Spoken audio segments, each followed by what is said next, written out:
Pernahkah kalian bertanya, Pulau Jawa dan Bali terlihat cukup dekat? Mengapa antara kedua pulau tersebut tidak dibangun jembatan seperti Suramadu? Pertanyaan itu juga sempat terbesit dalam pikiran kami beberapa tahun yang lalu. Akan tetapi, banyak sekali faktor yang harus dipertimbangkan dalam membangun sebuah infrastruktur. Salah satunya adalah upaya untuk menjaga kelestarian kultur budaya yang ada di Pulau Bali itu sendiri. Selain itu, sebagian masyarakat juga mempercayai bahwa Pulau Jawa dan Bali apabila disambungkan akan terjadi sebuah bencana. Terlepas dari itu semua, tahukah kalian bahwa dulu Pulau Jawa dan Bali adalah satu pulau yang menyatu? Lalu bagaimana kedua pulau tersebut dapat terpisah? Saksikan kisah ceritanya di YouTube channel Legenda Indonesia.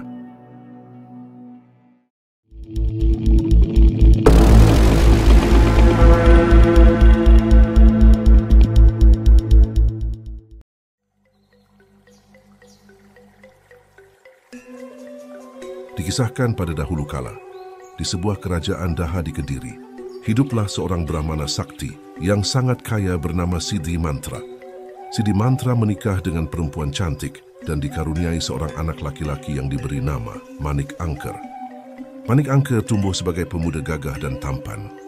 Akan tetapi, sayangnya dia memiliki sifat buruk dan gemar sekali berjudi. Bila kala berjudi, dia tak segan untuk mencuri uang dan perhiasan milik kedua orang tuanya. Hal itu terus dilakukannya, hingga secara perlahan harta milik ayahnya mulai habis. Sampai suatu saat, Sidi Mantra menyadari bahwa harta bendanya satu persatu menghilang. Ia lantas memanggil anak satu-satunya itu untuk menanyakannya, Manik, apakah engkau yang mengambil uang dan perhiasan yang ayah simpan di dalam peti itu? Maafkan aku, ayah. Aku yang sudah mengambil uang dan perhiasan itu. Lalu kau gunakan untuk apa uang dan perhiasan itu? Aku gunakan untuk berjudi di desa seberang sana, ayah. Kurang ajar, bisa-bisanya kau mencuri untuk berjudi. Tapi aku hampir saja menang, ya. Waktu itu petir Zeus turun kali 500, tapi nggak connect. Aku sedih sekali. Salah! Bukan itu, judi itu dulu belum ada. Ulangi. Kurang ajar, bisa-bisanya kau mencuri untuk berjudi. Maafkan aku, ayah. Ya sudah.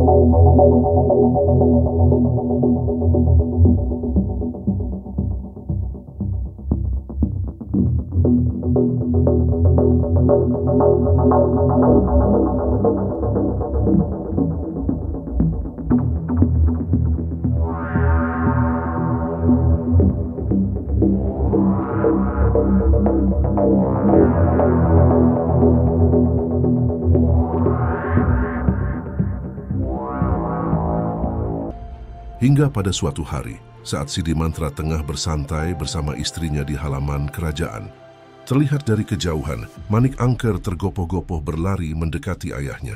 Di belakangnya terlihat beberapa pemuda yang berusaha mengejarnya dengan sambil mengacungkan sebilah golok. Ada apa, anakku? Mengapa kau berlari? Tolong aku, ayah. Aku mau dibunuh oleh orang-orang itu. Mengapa mereka mau membunuhmu? Apa yang sudah kau perbuat? Tadi pagi aku mencuri perhiasan ayah untuk berjudi lagi dengan mereka. Tapi aku kalah dan tak sanggup membayarnya. Ya, anakmu kalah berjudi dan tak mau membayarnya. Cepat kau bayar sekarang atau akan kubunuh anakmu. Tolong aku, ayah. Aku berjanji setelah ini aku tidak akan berjudi lagi. Tolong kalian tenang, saya pasti akan membayarnya. Tapi tolong beri saya waktu 3 hari. Baiklah, kami beri waktu 3 hari. Kalau kau mengingkari janji, kami tak akan segan-segan untuk membunuh anakmu. Apakah kau mengerti? Saya tidak akan mengingkari janji. Sekarang tolong kalian pergi dari tempat ini. Setelah para pemuda itu pergi meninggalkan mereka, sejenak Sidi Mantra termenung. Bagaimana dia bisa mendapatkan uang untuk membayar hutang anaknya kepada para pemuda desa itu? Di malam hari, Sidi Mantra memutuskan bersemedi untuk meminta petunjuk dari para dewa. Di tengah semedinya, Sidi Mantra mendapat petunjuk dari para dewa untuk mendatangi naga Besukih yang berada di kawah Gunung Agung. Sebelum cerita ini dilanjutkan, bagi yang belum subscribe channel ini, silahkan subscribe agar tidak ketinggalan kisah-kisah menarik dari legenda Indonesia. Apabila kalian suka dengan video ini, klik tombol like dan share Apapun bentuk support dari kalian akan sangat berarti untuk perkembangan channel ini. Terima kasih. Keesokan harinya, Sidi Mantra bergegas berjalan menuju Gunung Agung.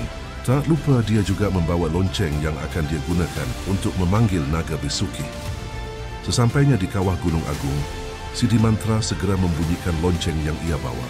Tak lama kemudian, ia merasakan tanah yang ia pijak terasa bergetar, seakan ada sosok besar yang akan muncul dari tanah itu.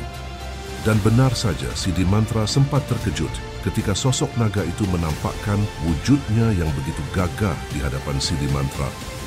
Siapa kamu? Apa yang kamu inginkan? Naga besuki, namaku Sidi Mantra. Aku Brahmana dari kerajaan Daha. Kedatanganku ke sini untuk memohon meminta sedikit hartamu untuk membayar hutang-hutang anakku.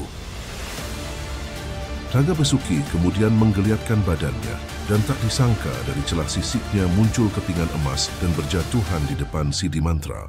Ambillah ini dan cepat pergi dari sini. Terima kasih naga besuki. Aku akan menggunakan semua emas ini untuk membayar hutang anakku. Sidi Mantra kemudian pergi meninggalkan Gunung Agung dan membawa semua kepingan emas yang diberikan naga besuki. Itu kan lonceng ayah yang disimpan di dalam peti. Tak disadari Sidi Mantra, rupanya Manik Angker secara diam-diam sudah mengikutinya dan melihat semua yang dilakukan ayahnya tersebut. Sesampainya di rumah, Sidi Mantra kemudian memberikan kepingan emas itu kepada Manik Angker untuk segera membayar hutang-hutangnya. Tak lupa ia juga berpesan bahwa itu adalah harta terakhir yang ia miliki. Jika Manik Angker masih tetap bermain judi dan terjadi apa-apa dengannya, Sidi Mantra tak akan membantunya lagi. Manik, ini harta satu-satunya yang ayah miliki. Pakailah emas-emas ini untuk membayar hutangmu. Tapi jika setelah ini kau masih bermain judi, ayah tidak akan membantumu lagi jika terjadi apa-apa denganmu. Setelah menerima kepingan emas itu, Manik Angker segera membawanya pergi untuk diberikan kepada pemuda desa yang akan membunuhnya kala itu. Setelah kepingan emas itu ia serahkan, Manik Angker kembali teringat atas apa yang dilakukan ayahnya di Gunung Agung untuk mendapatkan emas-emas itu. Jiwa serakahnya seakan meronta, memaksanya untuk melakukan hal yang sama agar juga mendapatkan emas untuk dapat berjudi lagi.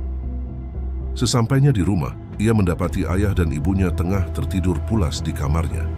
Ia kemudian berusaha menyelinap ke dalam kamar ayahnya untuk mengambil lonceng sakti itu. Tak perlu waktu lama, Manik Angker dapat langsung menemukan lonceng itu. Ia tahu di mana sang ayah menyimpannya. Setelah mendapatkan lonceng sakti milik ayahnya tersebut, malam itu juga Manik pergi ke Gunung Agung. Setibanya di kawah Gunung Agung, Manik Angker segera membunyikan lonceng yang ia pegang. Ia melakukan persis seperti apa yang dilakukan ayahnya kemarin. Saat ia merasakan tanah yang ia pijak bergetar, ia bersiap untuk menyaksikan kemunculan naga besuki itu. Walaupun sudah bersiap, ia tetap saja merasa terkejut dan ketakutan ketika berhadapan dengan naga sakti itu. Siapa kamu? Apa yang kamu inginkan? Aku anak Brahmana Sidi Mantra. Aku disuruh ayahku untuk meminta sebagian emasmu lagi. Emas yang kau berikan kemarin masih belum cukup. Ayah menyuruhku ke sini untuk menemuimu. Ini lonceng milik ayahku kalau kau tak percaya padaku. Walaupun naga besuki tahu Manik Angker berbohong kepadanya, naga itu tetap memberikannya kepingan emas yang keluar dari celah sisiknya. Namun sifat keserakahan Manik Angker kembali muncul ketika ia melihat sebuah berlian yang menempel di ujung ekor naga besuki. Manik Angker tak lagi menghiraukan emas yang ia minta sebelumnya, matanya hanya terfokus pada berlian itu. Tanpa pikir panjang, ia langsung memotong ekor naga itu dan membawanya lari menuruni gunung. Naga besuki yang murka atas apa yang dilakukan Manik Angker kemudian menyemburkan api dari mulutnya. Api itu dengan cepat melahap setiap jejak kaki yang ditinggalkan Manik Angker. Api itu terus mengikutinya hingga Manik Angker pun tak dapat lagi menghindar dan terbakar oleh api itu hingga lenyap menjadi abu. Di sisi lain, Sidi Mantra yang terbangun dari tidurnya seketika terkejut melihat peti loncengnya sudah dalam keadaan terbuka. Mengetahui loncengnya sudah tidak ada di sana, Sidi Mantra seketika merasa panik. Saat itu juga Sidi Mantra segera bangun untuk pergi ke Gunung Agung menyusul anaknya yang telah mencuri lonceng sakti miliknya. Di tengah perjalanan menyusuri hutan Gunung Agung, Sidi Mantra melihat tubuh anaknya yang sudah menjadi abu. Ia kemudian membawa tubuh anaknya itu ke kawah Gunung Agung untuk menemui naga besuki. Sesampainya di kawah Gunung Agung, Siddhimantra melihat naga Besuki masih ada di sana. Ia lantas memohon kepadanya untuk menghidupkan anaknya kembali. Naga Besuki, apa yang sudah dilakukan anakku hingga ia menjadi abu seperti ini? Aku yang membunuhnya. Dia sudah mencuri mutiara dari ekorku. Tolong maafkan atas kesalahan anakku, Naga Besuki. Aku memohon tolong kembalikan anakku. Aku akan menghidupkannya kembali. Tapi setelah ini kau dan anakmu tidak bisa bersama lagi. Baiklah, aku berjanji tidak akan membiarkannya kembali kepadaku. Tak berselang lama, naga Besuki terlihat menyemburkan asap pekat ke tubuh Manik Angker. Dan muncullah Manik Angker dari dalam asap tersebut dengan tubuhnya yang kembali utuh. Melihat ayahnya sudah berada di sana, Manik Angker kemudian memohon maaf kepada ayahnya. Tak lupa ia juga memohon ampun kepada naga Besuki. Melihat anaknya telah hidup kembali, Siddhimantra kemudian mengatakan bahwa Manik Angker tidak dapat hidup bersamanya lagi. Setelah mengatakan itu, Siddhimantra kemudian meninggalkan Gunung Agung dan meninggalkan Manik Angker tetap di sana bersama naga Besuki. Di tengah perjalanan menuruni gunung, Siddhimantra memikirkan bagaimana caranya agar anaknya itu tidak kembali ke rumah. Kemudian dengan kesaktiannya, ia membuat sebuah garis lurus di tanah yang ia pijak menggunakan tongkatnya.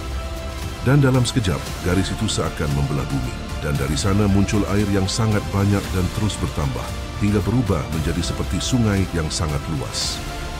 Genangan air itulah yang memisahkan Siddhimantra dengan anaknya. Kini sungai yang lebih mirip lautan itu disebut dengan Selat Bali, selat yang memisahkan antara Pulau Jawa dan Pulau Bali. Dari kisah ini kita dapat belajar bahwa judi hanya akan mendatangkan petaka dan kesialan. Kemenangan terbesar bagi pemain judi adalah saat ia memutuskan untuk berhenti bermain judi. Satu-satunya orang yang kaya dari hasil perjudian hanyalah bandar, yang lainnya adalah tumbal. Kalaupun kamu sudah merasa menang dalam berjudi, ingatlah, malapetaka akan selalu menghantuimu. Pulau Jawa dan Bali saja bisa pisah gara-gara judi, apalagi kamu.